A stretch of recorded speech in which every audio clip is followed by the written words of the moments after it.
I told you that a small Adriatic country, best known for its red and white checkerboard football jerseys and stunning coastline, could punch way above its weight on the battlefield? What if Croatia, yes, that Croatia.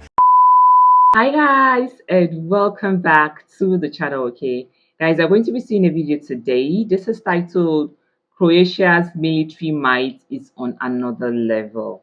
All right guys, this is going to be the first time reaction about Croatia on this channel, so without further ado, please subscribe and let's get right into this. What if I told you that a small Adriatic country, best known for its red and white checkerboard football jerseys and stunning coastline, could punch way above its weight on the battlefield? What if Croatia, yes, that Croatia, has been quietly building a modern, adaptable, and surprisingly formidable military while the rest of Europe wasn't paying attention?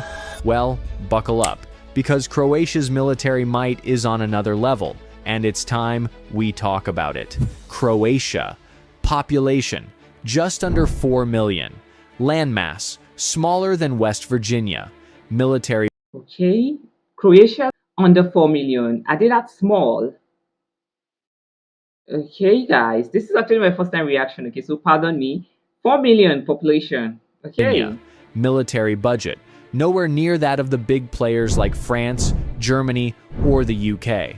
So how is this country, wedged between the Balkans and the Adriatic Sea, managing to turn heads in defense circles? Short answer: smarts, strategy, and a heavy dose of post-war lessons that they've turned into doctrine. You see, Croatia's military isn't built to project global power. It's built to be quick, resilient, and lethal.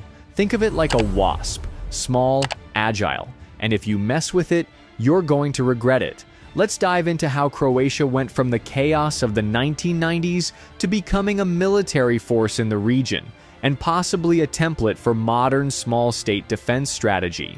You can't talk about Croatia's current military might without first looking at its brutal baptism by fire, the Croatian War of Independence in the early 90s. Back then, Croatia was up against the larger and better-equipped Yugoslav People's Army. It was a messy, asymmetrical conflict. Think urban warfare, guerrilla tactics, and desperate innovation. Basically, the kind of military schooling no one wants. But Croatia graduated from it with honors. By the time peace returned, Croatia had learned several hard truths. Never rely too heavily on foreign arms suppliers. Mobility beats mass when you know your terrain. And perhaps most importantly, if you want to be secure, you better be ready to do it yourself. These lessons would go on to shape the Croatian Armed Forces, CAF, into what they are today: lean, modern, and smarter than they look. Today, the CAF is divided into 3 main branches: the Army, the Navy, and the Air Force. Each one is optimized not for sheer size, but for interoperability, NATO integration, and, let's be honest, maximum efficiency on a budget. Let's start with the Croatian Army. On paper, it's modest, around 15,000 active personnel plus reserves. But here's where it gets interesting. Their doctrine isn't focused on overwhelming force. Instead, it's about rapid deployment, flexibility, and combined arms operations. They've trained extensively in mountainous and urban terrain, basically their backyard, and are optimized for defensive warfare that makes would-be invaders think twice, or 3 times. Now, the Croatian Navy. It may not be launching aircraft carriers anytime soon, but Croatia doesn't need one. The Adriatic Sea is narrow and easily defensible, which is why the Croatian Navy has leaned into fast attack craft, coastal missile systems, and maritime surveillance. Think of it as the Mosquito Fleet: small, fast, annoying, and, when necessary, deadly. And then there's the Croatian Air Force, which just got a massive upgrade. But this wasn't just about shiny new toys. This was strategic. By investing in high-performance, NATO-compatible aircraft, Croatia solidified its place in regional air superiority, signaled that it's ready to play hardball if necessary, and made sure any airspace violations will come with consequences. Suddenly, Croatia isn't just defending its skies, it's projecting regional deterrence. And trust me, everyone from Serbia to Russia noticed. In 2021, Croatia made headlines by buying 12 French Dassault Rafale fighter jets. That's right, the same jets France uses to flex in NATO and abroad. These multi-role beasts can dogfight, bomb, and do reconnaissance, and they're a quantum leap from the aging MiG-21s Croatia used to rely on. It's like trading in a dusty old VHS player for a 4K home theater system with missiles. Croatia may not have Silicon Valley, but it's definitely embracing defense tech. The Croatian military has been integrating UAVs, unmanned aerial vehicles, for surveillance, border patrol, and even offensive roles. These aren't Predator drones just yet, but they're a growing part of the arsenal. Why? Because drones are cheap, versatile, and they make traditional defenses nervous. A well-timed drone swarm can ruin someone's day. Ask any tank operator in modern conflict zones. Also, Croatia's partnerships with NATO have allowed access to joint training, cyber defense frameworks, and shared intelligence platforms. This means Croatia isn't defending alone. It's plugged in. If anything happens, it's not just Croatian boots on the ground, it's NATO's eyes in the sky and potentially boots on standby. And now we get to perhaps Croatia's most elite asset, its Special Forces Command, known as SFCOM.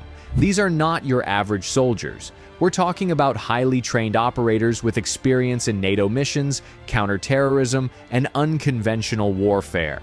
Think of them as the Swiss Army knives of the Croatian military. If Swiss Army knives could call in airstrikes and speak 3 languages while rappelling out of helicopters.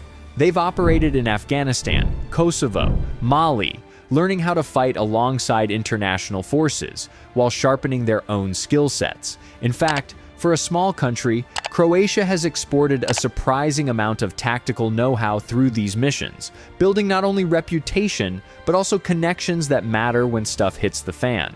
The country joined NATO in 2009, and they've taken it seriously, not just as a free security blanket, but as an opportunity to evolve. They've met interoperability goals, contributed troops to NATO operations, and actively participate in military exercises with some of the best-trained armies in the world. In return, they've received upgrades, intel sharing, training, and the biggest advantage of all, the NATO deterrent umbrella.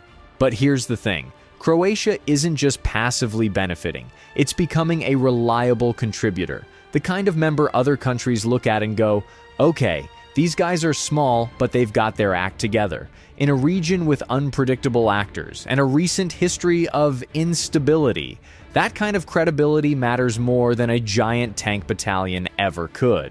Look, nobody's saying Croatia is a superpower. It's not going to lead a multinational invasion of Mars. But military might isn't just about how many tanks you have. It's about whether those tanks are in the right place at the right time, and whether your soldiers know what to do with them. Croatia's military strategy is simple. Be too costly to mess with. And that's not bravado, it's logic. In today's world, where war is more hybrid, more urban, more digital, Croatia is punching at a level that should make much larger countries take notes. It's the military equivalent of a chess player who only moves a few pieces, but each move changes the entire board. So next time you're booking a vacation to Dubrovnik or watching Luka Modric weave through defenders, remember this: Croatia's not just playing games. It's prepared, it's evolving, and it knows how to defend its turf with the kind of quiet confidence that doesn't need to shout. Which is kind of ironic when you think about it. Because in an age of loud powers making loud threats, maybe the most powerful move is not making noise, but being so well prepared that no one dares test you. Croatia's military might isn't loud, it's not flashy, but it is on another level, and sometimes that's exactly what power looks like. Thanks for watching. If you learned something new, drop a like, subscribe for more breakdowns like this, and let us know in the comments. Which underrated military do you want us to cover next? Until next time, stay sharp, stay curious, and remember, size isn't everything, especially when you've got Rafales. See you in the next one. Okay, this is really interesting. Okay, regardless of how small they are, they have their act together, and that's what is most important. Okay, they are evolving, and in a few years to come, we'll be talking about Croatia as a global superpower. All right, thank you for watching, and see you guys on my next one. Bye.